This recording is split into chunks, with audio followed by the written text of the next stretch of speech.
పండగనాడు చక్కగా గాలిపటం ఎగరేస్తున్నారు. చూడండి, గాలిపటం గాల్లో ఎగురుతుంది. Wow, very nice. దారం ఇక్కడ ఉంది, గాలిపటం అక్కడ ఉంది. మనోజు, చైతు, చిన్నాడు అందరూ గాలిపటం ఎగరేస్తున్నారు.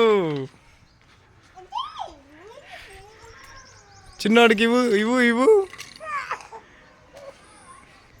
చైతు, ఎక్కడుంది గాలిపటం? ఎక్కడుంది గాలిపటం? గాలిపటం అక్కడుంది. అదిగో ఎంత దూరం వెళ్ళిపోతుందో చూడు. పైకి వెళ్తుంది. అదిగో అదిగో ఇంకా పైకి వెళ్తుంది. చైతు, గాలిపటం ఎక్కడ వెళ్తుంది? నాన్నలు పైకి వెళ్తుంది గాలిపటం. గాలిపటం గాల్లో వెళ్తుంది.